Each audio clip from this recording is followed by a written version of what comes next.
Hi, Doc Moa here. So, according to World Health Organization, in 2050, half of the world's population will become myopic or will have nearsightedness or myopia. Okay? So, kung ang population in 2050 approximately 9.8 billion, so 50% of that is 4.9 billion, diba? People will have myopia or nearsightedness.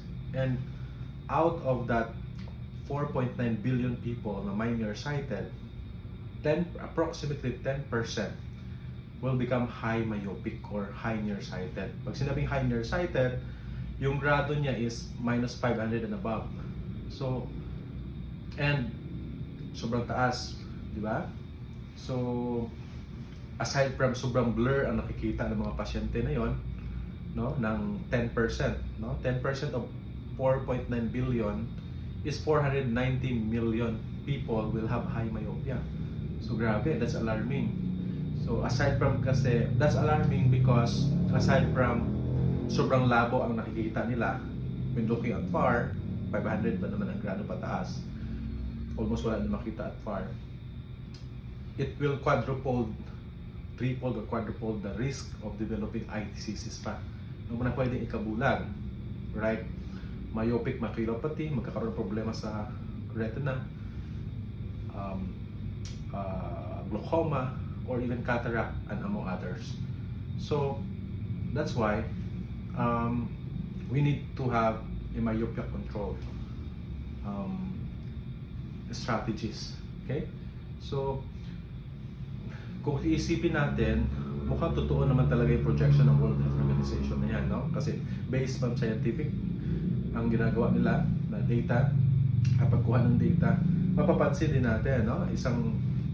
Kahit ngayon, mapapansin natin sa ating mga or paligid, right? Sa practice ko lang, no?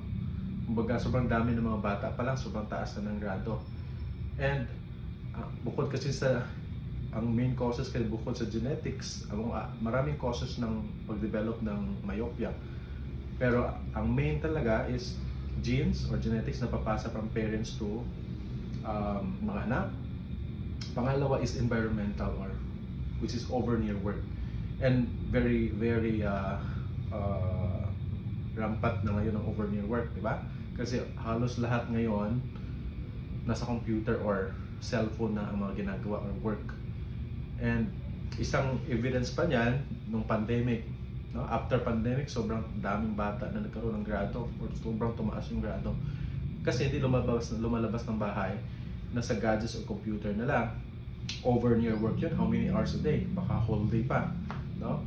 So over near work, it will stimulate the retina na humaba and thereby developing myopia na sobrang taas. And ang case natin ngayon, kung isipin natin, para na rin pandemic scenario eh. So more on, nasa near lang tayo, nasa loob na lang ng bahay, ang mga work nasa bahay. So more on near. So hindi talaga, and kung nag-aaral pa, more on computer and laptop na cellphone ang ginagamit. So over near work talaga. And wala tayong magagawa for that kasi ito na yung future or environment natin. Kailangan natin sumabay. Ang kailangan magawa lang ang kaya natin magawa is to control and manage.